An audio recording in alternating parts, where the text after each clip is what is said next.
Estamos con el doctor Álvaro Avilés, especialista en infectología del Hospital México. Doctor, gracias por su tiempo, gracias por acompañarnos. Gracias a usted, don Ignacio. Buenas tardes. Anteayer usted nos hizo una descripción muy clara, muy cruda, muy franca, como usted siempre habla, sobre la situación en hospitales. Hoy, ¿cómo es la situación, doctor Avilés? Don Ignacio, la situación en los hospitales es eternamente dinámica. Tenemos penosamente muchas veces pacientes que fallecen a pesar de los esfuerzos y eso utilitariamente abre camas para otras personas que las requieren. Hoy día tenemos un poquito de respiro, tenemos un par de camas por ahí que nos pueden ayudar a servir a otras personas, pero sí estamos sobre una ocupación hospitalaria global del 85%, pero lo que son unidades COVID, de las 175 camas que tiene dispuestas este hospital, tenemos una ocupación de 93-94%, que es bastante.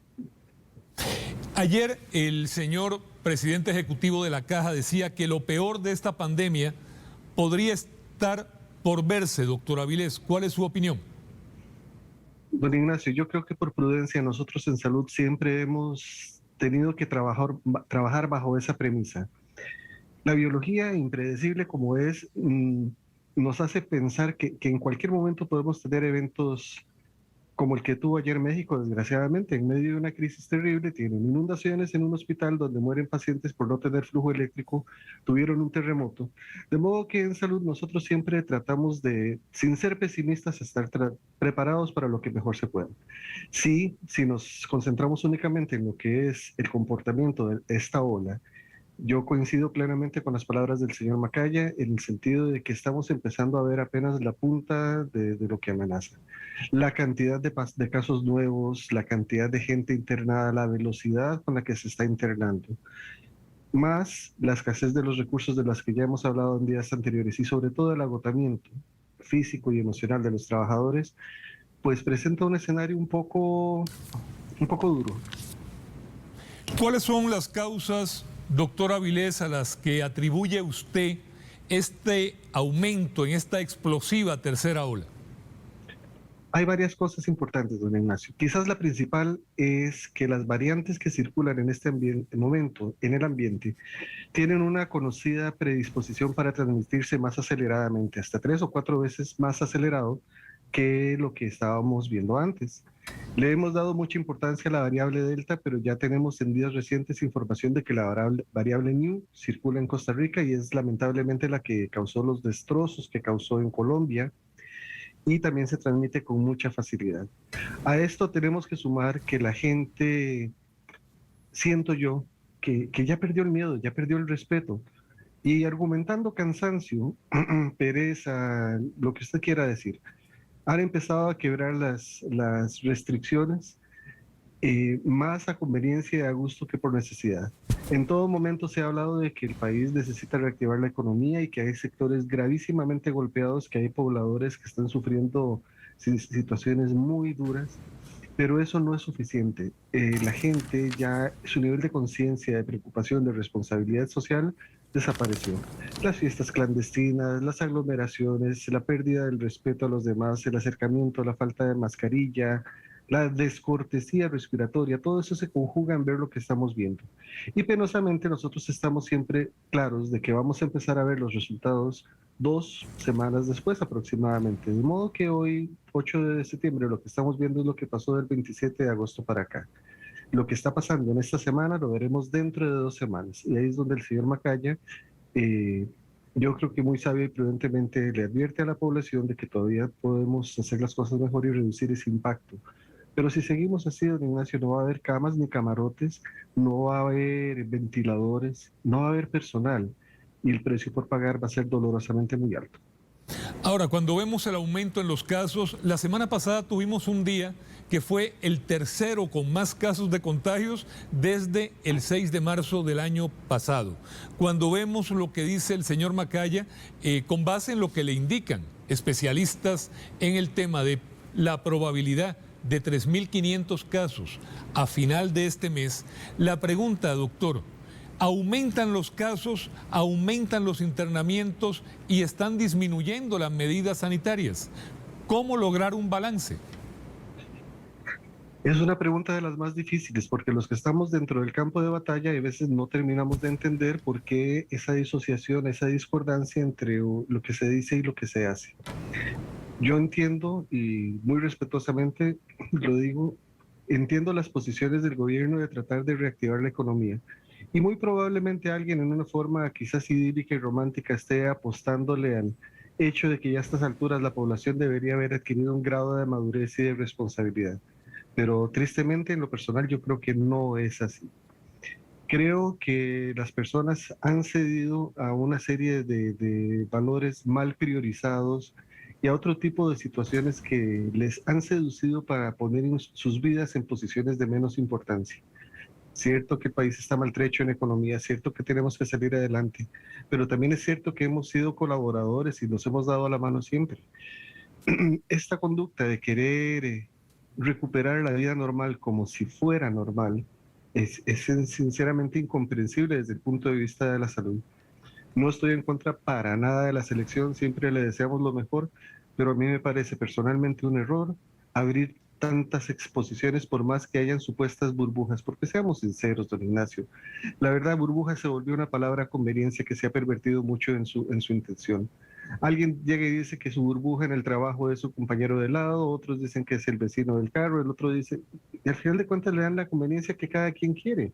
Y ese no es el concepto de burbuja. Y en ese tipo de prácticas, en esa pequeña, en ese pequeño rompimiento de las restricciones, nos sentimos muy ticos, nos sentimos muy pura vida porque no me está pasando nada. Y entonces asumo que no me va a pasar nada. Y desde una posición muy egoísta, siento yo, la mayoría de las personas están olvidándose de su corresponsabilidad social y ya han visto esto como que si fuera algo pasado. En lo personal, yo tengo la idea de que la gente cree que porque ya llegó la vacuna en el avión, ya el país está inmunizado. Vea el ausentismo que hemos tenido para lograr tasas satisfactorias de inmunidad. Vea lo que se ha invertido en comprar estas vacunas para ofrecerle al pueblo un beneficio. Y nos encontramos personas que todavía prefieren creer en mentiras y en timos sociales que corren por las redes, en dudas carentes de cualquier explicación científica, que son muy respetables, pero también hay que entender que uno no está solo, que mis acciones tienen repercusiones colectivas.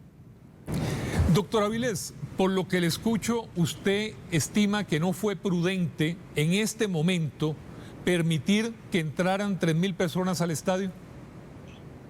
En una opinión muy personal, sí, yo penosamente creo que no es la mejor decisión. ¿Por qué? Porque el resultado de esto puede que lo estemos viendo dentro de 2 semanas, como les mencionaba hace unos minutos atrás. Y dentro de 2 semanas no vamos a tener solamente 3.000 personas que pueden, quiera Dios que no, pero pueden haberse expuesto. Vamos a tener esas personas más todas las que se han venido acumulando a través del tiempo. Encontramos que en esta ocasión la estancia hospitalaria está prolongándose, están durando más tiempo en terapia intensiva, llegando casi a un promedio de cerca de 22, 24 días, más o menos 8, 10 días de estancia, lo que significa que durante un mes aproximadamente una cama crítica no se la podremos compartir a nadie más. Y eso significa que durante todo ese tiempo vamos a tener una cola de pacientes críticos que se quedan rezagados, entonces los que estaban moderados se hacen críticos, los que estaban leves se hacen moderados, y puede que lleguemos a tener cola de pacientes en la calle esperando una cama para poder internarse, en donde el problema no es poner camas, don Ignacio, ya lo hemos hablado tantas veces con usted. Una cama no es el espacio físico o el mueble, representa el cuidado de personal especializado, de monitores, de medicamentos, y de todo eso ya tenemos escasez. Entonces, sinceramente, si por la víspera se saca el día, yo creo que esta actitud, así como haber abierto cierto tipo de restricciones también en una posición muy personal, que no representa para nada posiciones oficiales ni de la institución ni del gobierno, Claro. yo creo que no son las decisiones que yo mejor comparto desde el punto de vista de que pertenezco al grupo de los actores que estamos tratando de sacar la cara por la gente. Doctor, me han comentado que médicos, miembros del Colegio de Médicos de Costa Rica, afirman, son muy pocos, pero afirman que la vacuna no sirve para nada, que hay efectos que podrían ser tremendamente graves e irreversibles. Inclusive algunos hablan, que eso yo no lo entiendo muy bien, de que son parte de una conspiración global. ¿Qué opina usted Ya no cuando lo dice una persona que no es científico, sino cuando se lo escucha a un colega suyo, por más que sean excepciones. Sí, don Ignacio, esta es una pregunta muy delicada, porque al final de cuentas un ser humano es el resultado de toda una experiencia de vida, en donde no es solo la formación académica, sino la formación social, sus valores familiares, sus creencias o ausencia de creencias, sus compartires. Para que una persona llegue a una conclusión, uno esperaría que haya pasado un proceso razonablemente inteligente. Y quiero que la palabra inteligente aquí no se tome con malas intenciones, sino digo yo un proceso racional superior de haber analizado todos los elementos de juicio para que según los sofismas socráticos yo pueda llegar a tomar una decisión como corresponde en el método de la lógica clásica. Y sin embargo, hay personas que por la razón que sea muchas veces no son racionalmente descriptibles o comprensibles, prefieren creer otro tipo de condiciones que les hacen personalmente más felices. Hay que tener mucho cuidado porque en ciencia procuramos trabajar con base en evidencias, pero mucha gente trabaja con base en ocurrencias. Trabajar en evidencia significa un esfuerzo muy grande, significa leer, no solamente leer, significa comprender, estudiar, prepararse, dialogar, intercambiar, aprender de los demás colegas, sacar conclusiones propias, aprender uno y ayudar a otros a aprender. Cuando yo de buenas a primeras digo que la Tierra es plana y que el hombre no ha llegado a la Luna, lo digo porque creo en eso, pero no tengo pruebas para sustentarlo.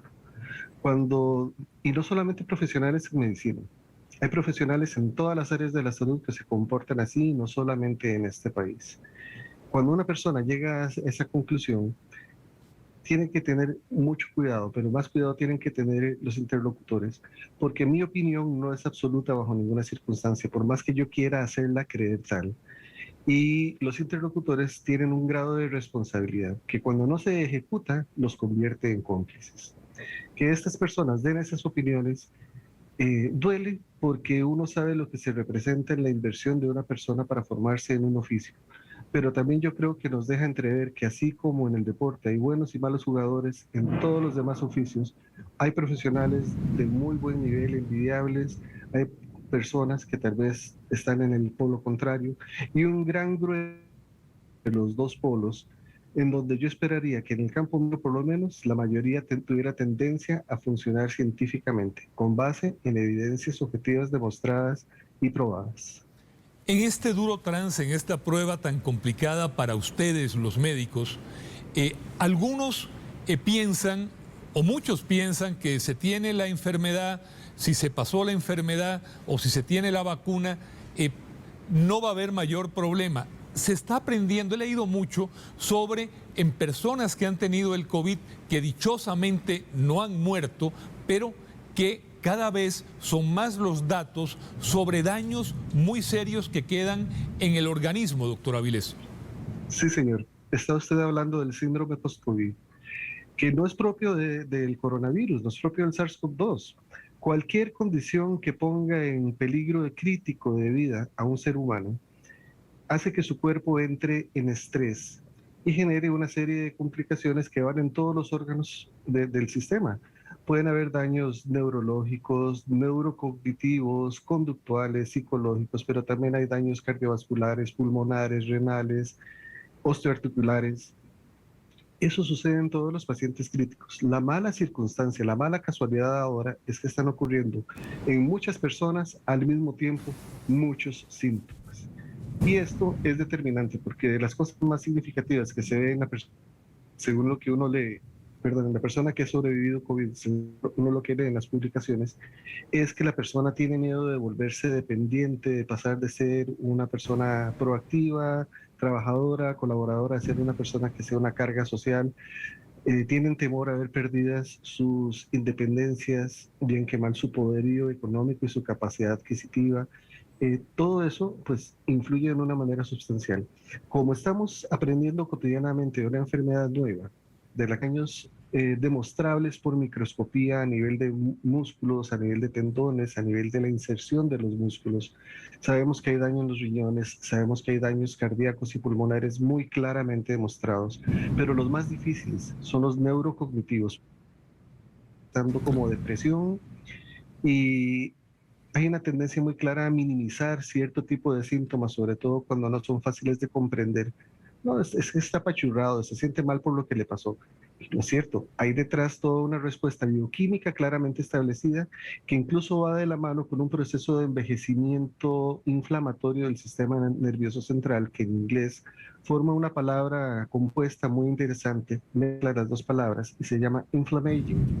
Es una inflamación del envejecimiento o un envejecimiento con inflamación. Y eso muy probablemente a la vuelta de los años nos va a enseñar lo poquito que creíamos que sabíamos de medicina. Claro. Está siendo cada vez más frecuente y merece respeto, respeto de los familiares, de la sociedad, del cuerpo médico, de todos los que trabajamos en salud, para entender que esta pandemia llegó para quedarse y que nos está retando definitivamente mejores o extinguirnos. Muchas gracias, doctor Álvaro Avilés. Me indican que usted tiene una consulta a la 1. Lo menos que quiero Sí, es que no la pueda realizar en forma plena. Muchas gracias, doctor Avilés, por su tiempo y por permitirnos entender mejor lo que está pasando.